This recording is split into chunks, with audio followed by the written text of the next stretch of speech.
Criticise করছে। কিন্তু কতদিন ধরে এই 3 দিনে কলকাতা দখল করে নেব, সেভেন সিস্টার্স আমাদের, তারপরে যে শামশাদ মির্জা, আপনি নিশ্চয়ই জানেন আসিম মুনিরা সেকেন্ড ইন কমান্ড, তিনি বাংলাদেশে এসেছিলেন কিছুদিন আগে, তাকে আমরা দেখলাম যে ইউনুস তিনি আবার একটা বিকৃত ম্যাপ উপহার দিচ্ছেন যেখানে ভারতের সেভেন সিস্টার্স ঢুকিয়ে দেওয়া হচ্ছে, পশ্চিমবঙ্গকে কেটে ঢুকিয়ে দেওয়া হচ্ছে সেই ম্যাপে। এগুলো ভারত তাহলে আর কতদিন সহ্য করবে? একটা তো সহ্যেরও একটা সীমা থাকে না, হোয়াইট রাইট, এটাকে আমরা বলি স্ট্র্যাটেজিক পেশেন্ট, মানে স্ট্র্যাটেজিক ধৈর্য। আর সঙ্গে সঙ্গে আমাদের স্ট্র্যাটেজিক ধৈর্য রাখা উচিত, তার কারণ হচ্ছে যে we don't want to get in to a trap.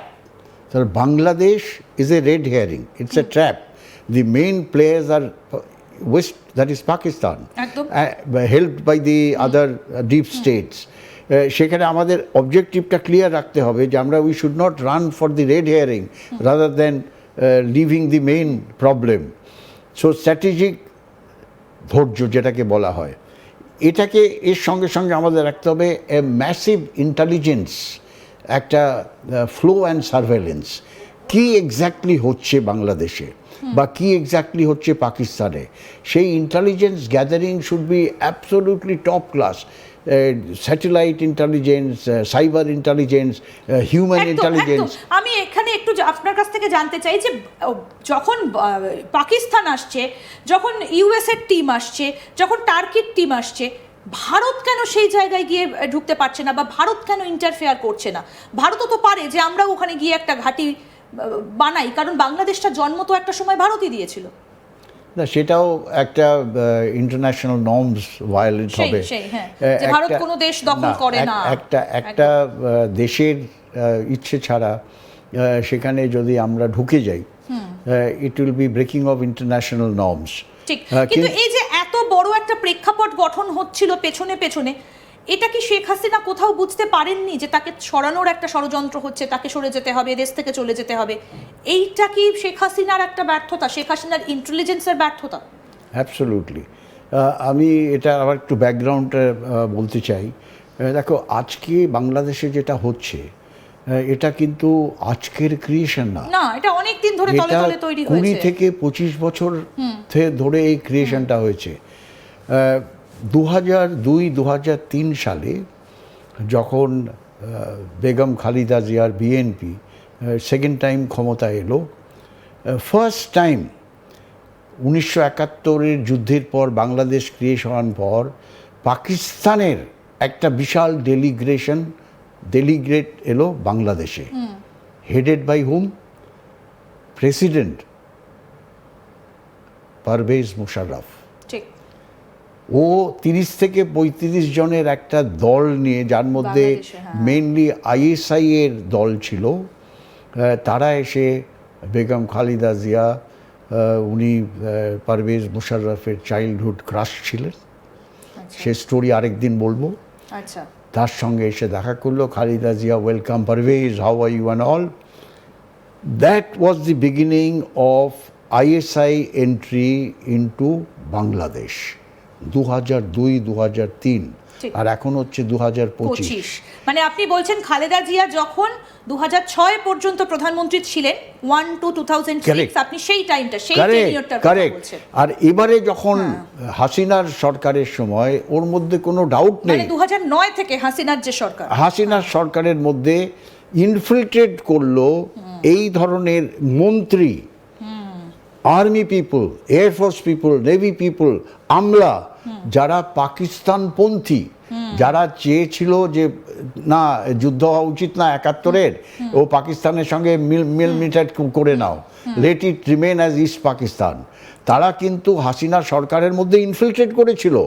And they have sabotaged entire Hasina's গভর্নমেন্টকে সাবোটাজ করে এই যে মুভমেন্টটা করলো, এই যে সো কল স্টুডেন্টস মুভমেন্ট, জেনজির মুভমেন্ট, সেটা করা হলো। So it is a intelligence failure from the point of view of, মানে এই প্রেক্ষাপটটা তখন থেকেই তৈরি হচ্ছে, এবং তখন থেকেই পাকিস্তান চেয়েছিল যে বাংলাদেশের ওপর আবার সেই আধিপত্যটা বিস্তার করতে। অ্যাবসলিউটলি। দেখো, আর এর মধ্যে আরেকটা ছোট্ট জিনিস আমি বলি, পাকিস্তানের সবথেকে বড় শত্রু বাংলাদেশের মধ্যে ছিল আওয়ামী লীগ আর ভারতবর্ষ। আওয়ামী লীগ হচ্ছে পাকিস্তানকে এই পলিটিক্যালি ডিস্টেবল করে এই বাংলাদেশ ক্রিয়েট হলো, তার মানে পাকিস্তান গেল, আর ভারতবর্ষ সাপোর্ট করলো এইটা ক্রিয়েট হতে।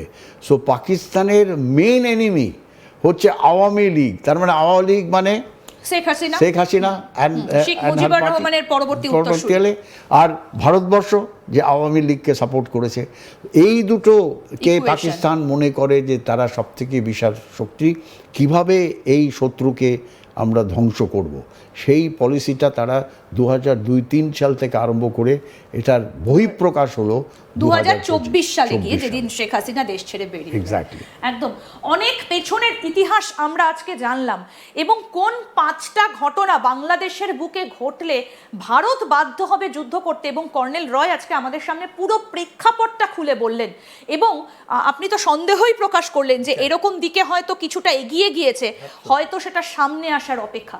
আমাদের নজর তো অবশ্যই থাকবে। কর্নেল রয়, অনেক ধন্যবাদ আজকে আপনাকে এখানে আসবার জন্য, এবং অনেক হিস্ট্রি আপনার কাছ থেকে জানলাম, প্রেক্ষাপট জানলাম, পরবর্তী পরিস্থিতি কি হবে সেটারও একটা ইঙ্গিত। যদি বাংলাদেশ এইরকম একটা মুসলিম মানে সিরিয়া হবার পথে যদি এগোয়, আমি আরেকটু এগিয়ে বললাম, তাহলে বাংলাদেশ যে যুদ্ধ করবে, যুদ্ধ করতে গেলে তো একটা টার্গেট থাকে। আমরা অপারেশন সিন্দুরে দেখেছি যে সেখানকার যে জেহাদি ঘাঁটিগুলো ছিল সেখানে টার্গেট করেছে। তাহলে ইন্ডিয়ার টার্গেটটা করবে কোথায়? খুব ইন্টারেস্টিং কথা। বাংলাদেশ এরকম একটা কান্ট্রি যেখানে আমরা যুদ্ধ করার আগে সব থেকে প্রথমে দুটো জিনিস আমরা অ্যানালাইজ করি। প্রথম কথা হচ্ছে টেরেন, ঠিক, কী ধরনের টেরেন সেখানে আমাদের যুদ্ধ করতে হবে। সেকেন্ড হচ্ছে ফোর্স লেভেল, কত ফোর্সের এগেনস্টে আমরা যুদ্ধ করব। কনভেনশনাল যুদ্ধ যেটা 1971-এ আমরা করলাম east Pakistan again Pakistan army, সেটা কিন্তু আমি টোটালি ওভাররুল করে দিচ্ছি, টোটালি ওভাররুল। আমরা সেই ধরনের যুদ্ধ বাংলাদেশে করব না, কারণ it will be a strategic sink for the entire army then if you send it দেয়ার।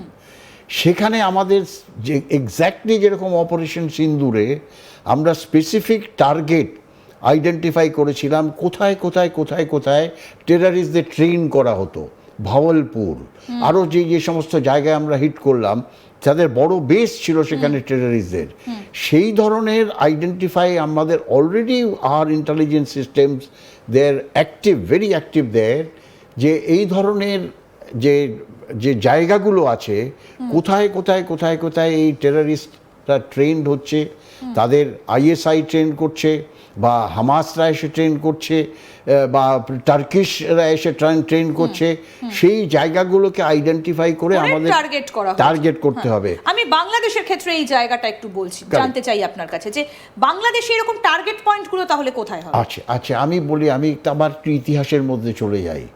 1950 সাল থেকে যখন